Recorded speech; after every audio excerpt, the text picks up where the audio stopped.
Spokane in 1959 is the kind of place where neighbors know each other's names, where children play outside until the streetlights come on, where doors are left unlocked and parents don't think twice about letting their kids walk to the corner store alone. It is, by every measure, a safe place, a good place, a place where nothing like this is supposed to happen. The West Central neighborhood sits just a few miles from downtown Spokane. It is a working-class community, modest homes, small apartments above corner stores, families making an honest living. It is the kind of neighborhood where everyone looks out for everyone else. Living in one of those apartments above a neighborhood grocery store at 2106 and a half West Mission Avenue is a little girl named Candace Rogers. Everyone calls her Candy. Candy is 9 years old, a fourth grader at Holmes Elementary School. She is small for her age, 4 feet 4 inches tall, 60 pounds, with blonde hair and blue eyes. By all accounts, she is bright, determined, and full of life. She has recently joined the Campfire Girls, a national youth organization focused on outdoor activities and community service. She is a bluebird, the youngest rank in the organization, and she takes it seriously. On the afternoon of March 6, 1959, Candy Rogers comes home from school, plays with her dog, eats an oatmeal cookie, and picks up 7 boxes of Campfire Girls mints. She is going door to door in her neighborhood to sell them. She is meant to be back in time for supper. She never comes back. March 6, 1959 begins like any other Thursday in West Central Spokane. The sky is gray, the way it often is in early March in eastern Washington. The last stubborn patches of winter still cling to the ground. But for Candy Rogers, none of that matters. She has mints to sell, and she is determined to sell them. At approximately 4 o'clock in the afternoon, Candy steps out of her apartment and begins her route, 7 boxes of Campfire Girls mints tucked under her arm. She is not going far, just the familiar streets and doorsteps of her own neighborhood, streets she has walked 100 times before, faces she knows, people who know her. She is expected home for supper, an hour, maybe 2 at most. The minutes pass, then the hours. Supper comes and goes. The evening darkens, and Candy Rogers does not walk back through the door. Her mother and grandparents begin to worry. They step outside. They call her name. They check with neighbors. Nobody has seen her. The worry quickly turns to panic, and the police are called. Within hours, word spreads through the West Central neighborhood the way word does in a tight-knit community, fast, and with a growing sense of dread. Neighbors pour out of their homes. Friends, strangers, anyone within earshot joins the search. Flashlights cut through the cold March darkness as voices call out her name across empty lots and quiet streets. By morning, all of Spokane knows. The disappearance of Candy Rogers makes the front page of the newspaper the very next day, and with it comes a detail that investigators will fixate on almost immediately. Abandoned boxes of Campfire Girls mints discovered near the Fort George Wright Bridge, scattered as if tossed from a moving vehicle. It is a chilling detail because it tells investigators something important and something deeply troubling. Candy Rogers did not wander off. Candy Rogers did not get lost. Someone took her. By the morning of March 7, 1959, Spokane has mobilized. What begins as a neighborhood search quickly becomes something the city has never seen before. Hundreds of volunteers pour into the streets. Police officers work around the clock. The local Air Force base at Fairchild responds immediately, sending servicemen to assist in the effort. People search on foot, on horseback, by motorcycle, and by car. Helicopters sweep low over the city and its surrounding areas, scanning the ground below for any sign of the little girl with the blonde hair and blue eyes. The scale of the search is a testament to something profound, the way an entire community can come together in the face of the unthinkable.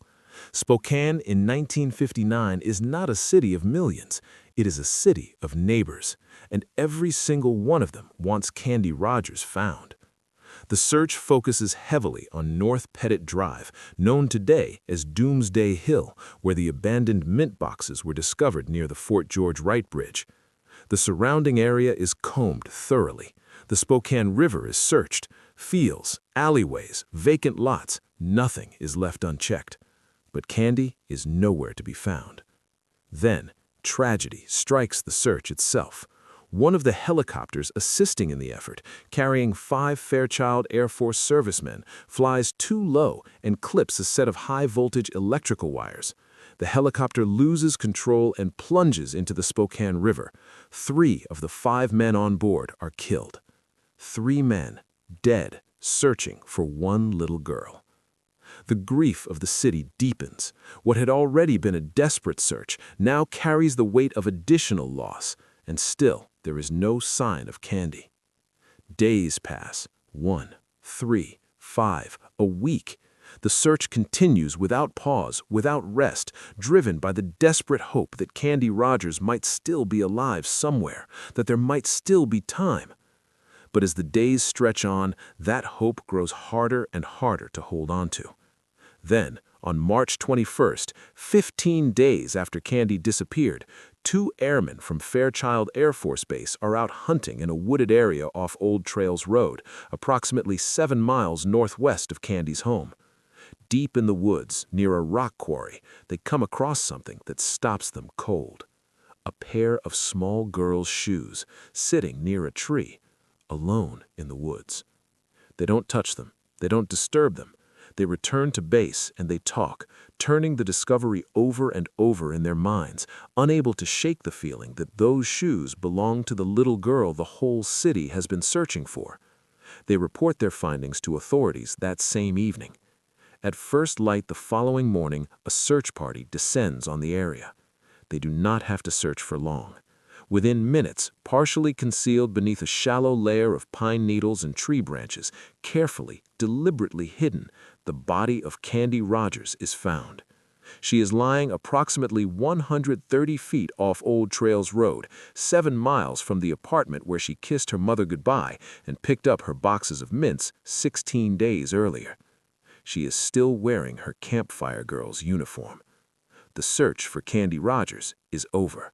But the search for the person who took her, that search is only just beginning. There are moments in a community's history that divide time into before and after. For Spokane, March 22, 1959 is one of those moments. The body of Candy Rogers is found in the early morning hours, tucked beneath a deliberate covering of pine needles and tree branches, as if someone had taken the time to hide what they had done. As if concealment could erase it, as if the woods could keep the secret forever. They could not. Investigators process the scene carefully, methodically. What they find is as heartbreaking as it is horrifying. Candy Rogers, 9 years old, 60 pounds, 4 feet 4 inches tall, had been abducted, sexually assaulted, and strangled to death. Strips of her own clothing had been used to bind her feet. Another strip of her own clothing had been fashioned into a ligature and used to strangle her. She had been killed and then hidden deliberately, carefully, by someone who understood exactly what they had done. The medical examiner confirms the cause of death as strangulation. The autopsy reveals obvious signs of sexual assault. The details are released to the public with care, enough to inform, not enough to sensationalize. But Spokane does not need every detail to understand the magnitude of what has happened. A child is dead. A little girl who had done nothing more than step outside her front door with a bag of mints and a heart full of determination. A little girl whose only ambition that Thursday afternoon was to do her part for her Campfire Girls troop. She was 9 years old. The grief that descends on Spokane in the hours and days following the discovery is unlike anything the city has experienced. Parents pull their children close. Mothers who let their kids walk to school alone the week before now walk with them every step of the way. The easy, unguarded innocence of post-war small-town America, the unlocked doors, the unsupervised afternoons, the quiet assumption of safety begins, quietly but permanently, to erode. Candy Rogers' death doesn't just break hearts, it changes the way a city thinks about the world. For the Rogers family, the grief is immeasurable. Candy's mother, her grandparents, her cousins, her friends, her classmates at Holmes Elementary. The little girl who played with her dog and ate an oatmeal cookie before heading out the door is gone. And the question that will haunt all of them for years, for decades, for the rest of their lives is the same question now consuming every detective in the Spokane Police Department. Who did this? Within hours of the discovery, the investigation shifts from a search to a manhunt. Every available resource is redirected. Detectives fan out across the city. Tips begin flooding in. The community that had rallied so powerfully to find Candy now rallies just as powerfully to find her killer. But in March of 1959, the tools available to investigators are limited in ways that are almost unimaginable by today's standards. There is no DNA testing, no digital records, no surveillance cameras, no sex offender registry, no national database of criminal profiles to cross-reference. Investigators have witness accounts, physical evidence, and the painstaking, exhausting work of following every lead by hand. And so they begin. Thousands of tips pour in from across the United States. Every one of them is logged, reviewed, and followed up on. Individuals with similar criminal histories are contacted and questioned. The investigation is thorough, relentless, and consuming. But none of the leads go anywhere. None of them point with any certainty to the person who took Candy Rogers into those woods and never let her come home. For now, the killer remains a shadow, a presence without a name, someone who walked the same streets as Candy Rogers, breathed the same cold Spokane air, and carried a secret that the city desperately needed to uncover. The investigation has begun, and it will not end, not truly, for another 62 years.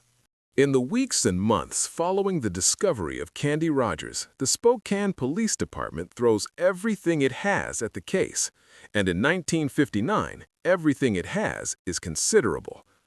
Detectives work in shifts, around the clock, chasing down every lead that comes in, and the leads come in by the hundreds, then the thousands. From Spokane, from across Washington state, from other parts of the country entirely. People who think they saw something, people who know someone suspicious, people who want desperately to help. Every single tip is taken seriously. Every single one is logged, reviewed, assigned to a detective, and followed up on. The sheer volume of information flowing into the Spokane Police Department in the months after Candy's murder is staggering, and every piece of it has to be processed by hand, cross-referenced by hand, and pursued by hand in an era before computers, before databases, before any of the digital infrastructure that modern investigators take for granted. It is slow, grinding, exhausting work. And it is work that the detectives of the Spokane Police Department take on with an almost fierce sense of purpose. Because this is not just a case to them. This is Candy Rogers. This is the little girl whose face has been on the front page of every newspaper in the city.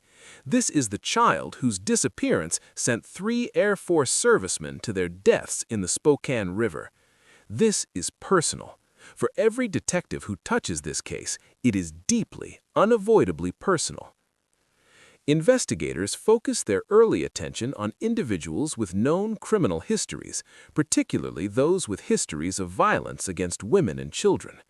In 1959, there is no formal sex offender registry in the state of Washington.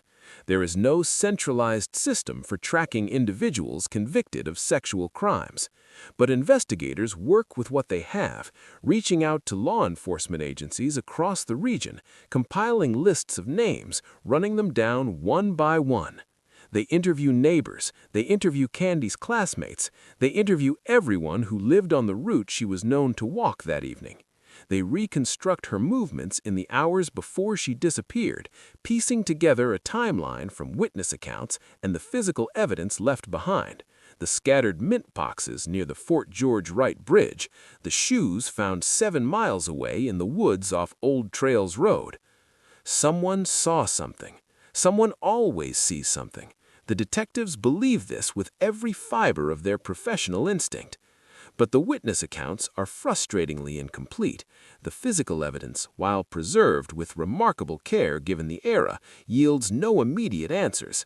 And the timeline, the gap between Candy leaving her front door at 4 o'clock in the afternoon and the discovery of her body 16 days later, contains a silence that investigators cannot seem to fill. Weeks pass. The leads that had seemed promising begin to cool. The tips that had flooded in begin to slow. The detectives who had been running on adrenaline and grief and sheer determination begin to feel the weight of a case that is not breaking the way it should. And then a name surfaces. Hugh Bion Morse. Morse is a name that will follow this case for decades. He is a convicted criminal with a deeply disturbing history, a serial predator known to target young girls with a pattern of behavior that aligns chillingly with the circumstances of Candy's murder. Most critically, investigators established that Morse was in the Spokane area at the time of Candy's disappearance. He fits the profile, he has the history, he had the opportunity. For a time, Hugh Bion Morse becomes the most compelling suspect in the murder of Candy Rogers. Investigators pursue him with focus and intensity, building a picture of his movements, his habits, his crimes.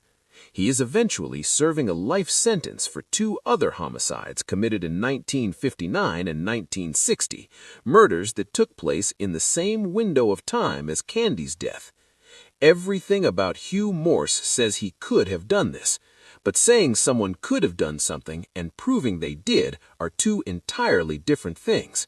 And in 1959, without the forensic tools to make that connection definitively, investigators find themselves in an agonizing position, a strong suspect and not enough to close the case. The investigation continues. The tips keep coming. The detectives keep working. But Hugh Morse is never charged with the murder of Candy Rogers. And as the months of 1959 give way to 1960, and 1960 gives way to the years beyond, the case begins its slow, painful drift to the place that investigators dread most. It begins to go cold.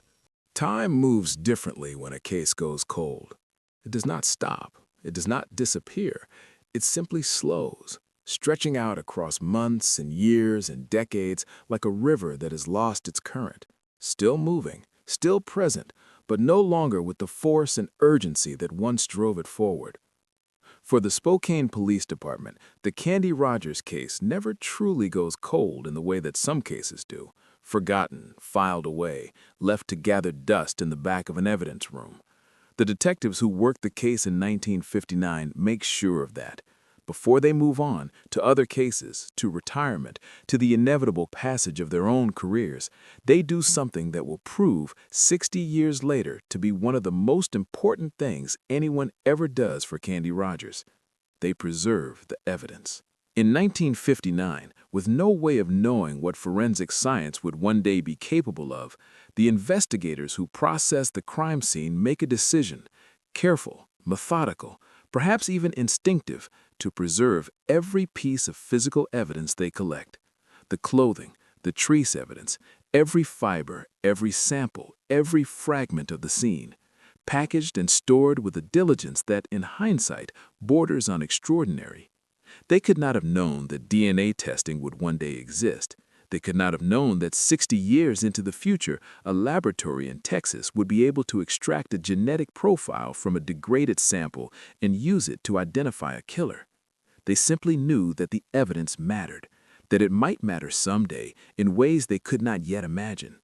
And so they kept it. But evidence preservation alone cannot solve a murder. And as the 1960s give way to the 1970s, and the 1970s give way to the 1980s, the Candy Rogers case becomes something that Spokane carries quietly, a wound that never fully heals, a question that never stops asking itself. The case is never closed, not officially, not in spirit. Each time a detective who has worked the case approaches retirement, there is a moment, a conversation, a handoff, an impassioned plea passed from one generation of investigator to the next. Do not give up on this. Do not let this one go. Candy Rogers deserves better than silence. And so the case is handed down, from one detective to the next, from one decade to the next, carried forward like a torch that nobody is willing to let go out. For the Rogers family, the decades of silence are their own kind of burden. Candy's mother, her cousins, the relatives who remember her, who remember the blonde-haired, blue-eyed 9-year-old who ate an oatmeal cookie and walked out the front door and never came back. They live with the absence of answers the way you live with a chronic pain, always there, some days louder than others, never fully gone. Joanne Poss, one of Candy's cousins and one of the last living relatives to have known her personally, carries the memory of Candy for decades. She had been 13 years old when she learned her cousin had been found. She would spend the next 60 years wondering if she would ever know who was responsible. For the broader Spokane community, Candy Rogers becomes part of the city's collective memory in a quiet but persistent way. Parents tell their children about her, not always by name, but in the warning her story carries. Be careful, stay close, don't go alone. Her case becomes a ghost story told not to frighten, but to protect. A reminder passed from one generation to the next that the world is not always as safe as it looks. In 2007, nearly 5 decades after Candy's murder, a Spokane police detective named Brian Hammond speaks to a local news station about the case. He is direct and unwavering. Some detective, he says, will solve this case someday. He does not say if, he says someday. Because in the Spokane Police Department, the Candy Rogers case is not a question of whether it will be solved. It is a question of when. That certainty, stubborn, quiet, unrelenting, is perhaps the most remarkable thing about the decades that follow Candy's murder. Not the silence, not the dead ends, not the years without answers, but the fact that nobody ever stops trying. Hundreds of tips continue to trickle in over the years. Persons of interest are identified, pursued, and eliminated. The file grows thicker with each passing decade, not because the case is getting solved, but because the detectives who carry it refuse to let it sit still. They revisit old leads with fresh eyes. They reach out to other agencies. They follow threads that go nowhere, then go back and follow them again. And all the while, in an evidence room in Spokane, Washington, a carefully preserved collection of physical evidence from a crime scene in 1959 sits waiting. Waiting for the science to catch up with the crime. Waiting for the moment that the detectives of 1959 somehow, impossibly, knew would come. By the turn of the 21st century, the world of forensic science has changed beyond recognition. DNA testing, once the stuff of science fiction, a concept that existed only in research papers and academic theory during the years when Candy Rogers was murdered, has become a cornerstone of criminal investigation. Laboratories across the country are routinely extracting genetic profiles from trace evidence, running them through national databases, and identifying killers who thought they had escaped justice years, sometimes decades, earlier. For the detectives carrying the Candy Rogers case into the new millennium, this is not an abstract development, it is a lifeline. In the early 2000s, the lead detective on the case at the time, Detective Mindy Connolly, makes a decision that will prove pivotal. She knows that the physical evidence preserved from the 1959 crime scene may contain something that previous investigators never had the tools to find. She knows that forensic science has advanced to a point where answers that were once impossible might now be within reach. She submits the evidence for DNA analysis. What the laboratory finds is remarkable. Despite the age of the evidence, more than 4 decades old at this point, forensic scientists are able to isolate a semen sample from Candy Rogers' clothing. It is degraded, it is fragile, but it is there. And from it, scientists are able to develop what is known as an STR profile, a genetic fingerprint unique to the individual who left it behind. For the first time in over 40 years, investigators have something they have never had before. They have the killer's DNA. The profile is entered into CODIS, the Combined DNA Index System, the national DNA database maintained by the FBI. It is a database that contains the genetic profiles of millions of convicted offenders, crime scene samples, and unidentified remains. If the killer has ever been convicted of a crime and had their DNA collected, CODIS will find them. The detectives wait, and CODIS returns no match. Whoever killed Candy Rogers in 1959 is not in the database. Their DNA has never been collected.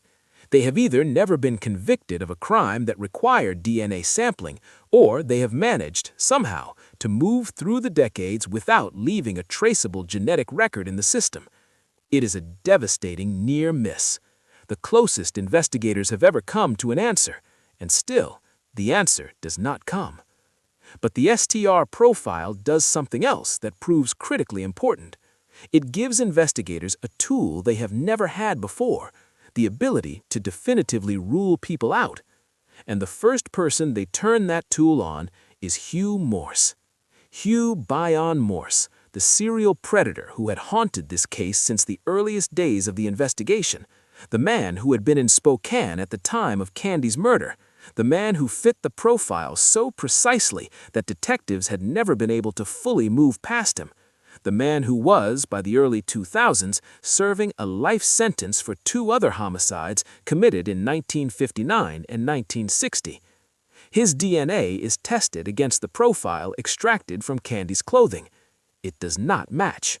Hugh Bion Morse did not kill Candy Rogers. For investigators who had spent decades treating Morse as a viable suspect, the result is a strange mixture of relief and frustration. Relief because the science is working, because the DNA is doing exactly what it is supposed to do, eliminating the wrong answers so that eventually the right one can emerge. Frustration because eliminating Morse does not bring them any closer to identifying who actually did it. The real killer is still out there. Or rather, the real killer's identity is still out there, hidden somewhere in the genetic branches of a family tree that investigators do not yet know how to find. The case continues. The STR profile sits in CODIS, waiting for a match that does not come. Detectives continue to pursue leads, continue to revisit old evidence, continue to carry the case forward with the same stubborn, quiet determination that has defined the investigation for decades. Then, in 2020, investigators make a decision to take the case further. They reach out to a private forensic laboratory, hoping that newer, sensitive testing methods might be able to do what CODIS could not. The private lab examines the DNA extract from the crime scene. They assess its condition, and then they deliver a verdict that stops the investigation in its tracks. The DNA, they say, is too degraded. The sample is too compromised by age and by the presence of non-human DNA, environmental contamination accumulated over 6 decades in evidence storage. They cannot work with it. They decline the case. It is 2020, 61 years after a 9-year-old girl walked out of her front door with 7 boxes of mints. 61 years of tips, leads, dead ends, retirements, and handoffs. 61 years of a community carrying a question it cannot answer. And the most advanced forensic laboratory available has just said it cannot help. For a lesser investigation, for a lesser department, for a lesser community, this might have been the end. But the Spokane Police Department has been here before. They have been at the edge of the answer and watched it slip away. They have carried this case through decades of silence and emerged still determined, still searching, still refusing to accept that Candy Rogers will never have justice. They do not stop. They keep looking. Because somewhere out there, in a laboratory they have not yet found, in a technology that has not yet been fully applied to this case, in a genetic database that has not yet been searched. The answer is waiting, and they are going to find it. In February of 2021, the Spokane Police Department makes a decision that will change everything. They reach out to a company called Othram. Othram is a private forensic laboratory based in the Woodlands, Texas. It is not a conventional DNA testing facility. It does not simply run samples through existing databases and wait for matches to surface. Othram specializes in something far more sophisticated, a proprietary process called forensic-grade genome sequencing, a method specifically designed to extract usable genetic information from DNA samples that are old, degraded, contaminated, or otherwise considered too compromised for standard testing. In other words, Othram specializes in exactly the kind of samples sitting in the Spokane Police Department's evidence room. The DNA extract derived from the crime scene, the same sample that a private laboratory had examined just a year earlier and declared too degraded to work with, is sent to Othram in March of 2021, 62 years after it was collected from the body of a 9-year-old girl in the woods off Old Trails Road. Othram scientists get to work. What they are dealing with is, by any measure, an extraordinary challenge. The DNA extract is degraded, broken down by decades of time and storage into fragments far smaller and less complete than a fresh sample would yield. It is also heavily contaminated with non-human DNA, environmental material that has worked its way into the sample over 6 decades, cluttering the genetic signal that investigators need to isolate. These are the conditions under which most laboratories would turn the case away. These are the conditions under which the previous private laboratory did turn the case away. Othram does not turn it away. Using forensic-grade genome sequencing, their scientists work through the degraded, contaminated extract with painstaking precision, separating the human DNA from the environmental noise, assembling fragments into a coherent genetic picture, building what will eventually become a comprehensive genealogical profile from evidence that the rest of the forensic world had written off as unusable. It takes months, but it works. By the summer of 2021, Othram has successfully constructed a DNA profile from the crime scene evidence. Not just an STR profile of the kind developed in the early 2000s, but a full, rich genomic profile, detailed enough to be used in a process called forensic genetic genealogy. Forensic genetic genealogy is, at its core, a new way of using DNA to find people.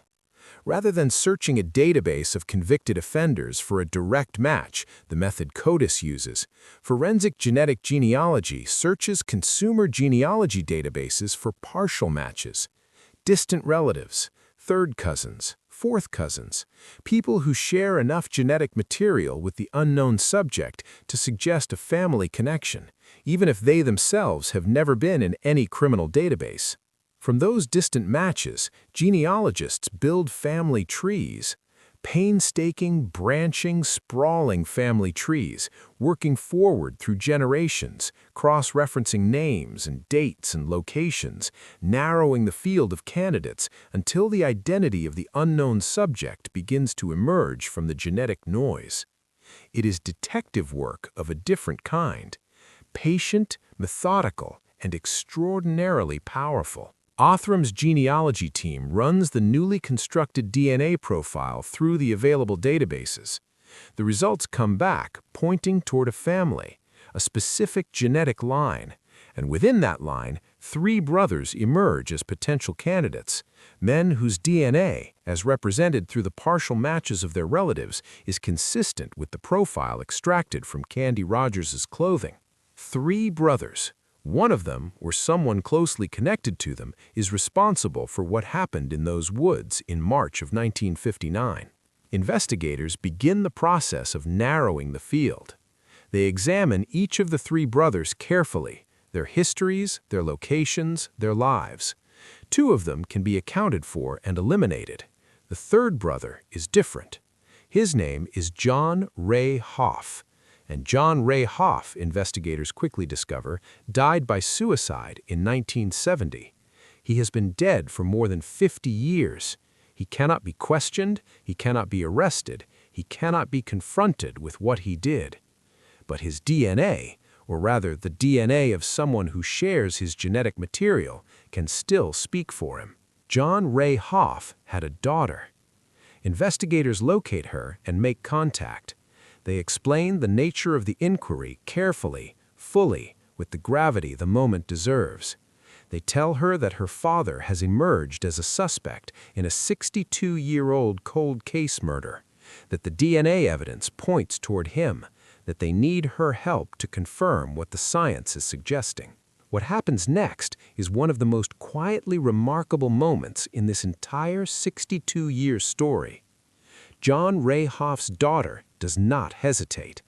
Upon learning the nature of the inquiry, she drops everything. She meets with detectives immediately, and she volunteers, without being asked, without being compelled, without any legal obligation to do so, to provide a sample of her own DNA to help the investigation. The sample is tested. The results are clear and unambiguous.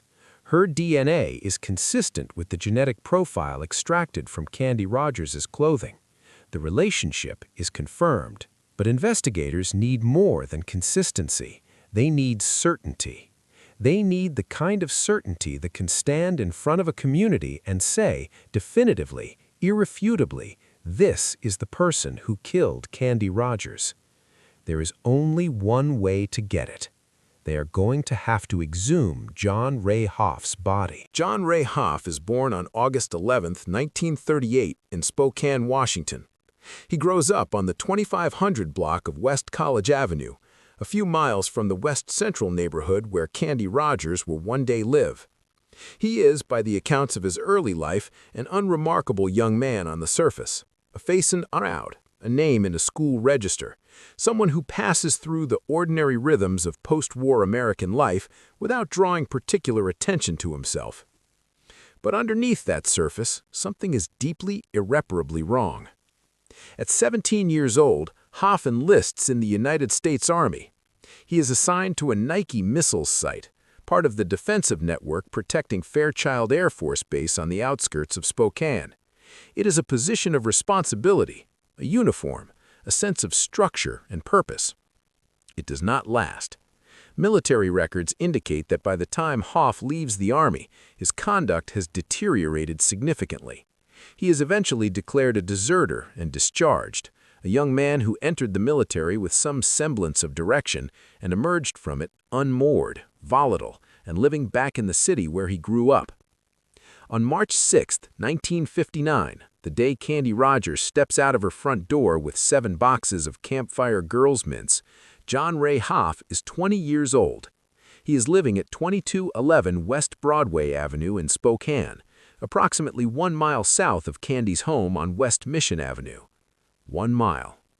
He is close enough to know the neighborhood, close enough to know the streets, close enough, investigators will later determine, to have encountered Candy Rogers that Thursday afternoon as she made her way along her familiar route, knocking on doors, selling mints, doing her small, earnest part for her Campfire Girls troupe. But there is something else. Something that, when it emerges during the investigation, carries a particular weight of horror. John Ray Hoff's younger sister, a 10-year-old girl living in the same household, is Candy Rogers' designated big sister in the Campfire Girls organization. The two girls know each other. Their families are connected through the very organization that sent Candy out onto those streets that evening. The program designed to build community, to foster friendship, to give young girls a sense of belonging and purpose. That program is the thread that connects Candy Rogers to the family of the man who will kill her. It is a detail that defies easy comprehension, that a child could be murdered by the older brother of her own Campfire Girl's big sister, that the connection between victim and killer runs not through darkness and anonymity, but through something as innocent and ordinary as a youth organization selling mints. Investigators absorb this detail and move forward, because there is still work to do. There is still a body to exhume and a DNA match to confirm. there is still the final, irrefutable step between suspicion and certainty. John Ray Hoff is exhumed. His remains are carefully recovered and submitted for DNA analysis. The sample extracted from his body is tested against the semen sample collected from Candy Rogers' clothing in 1959.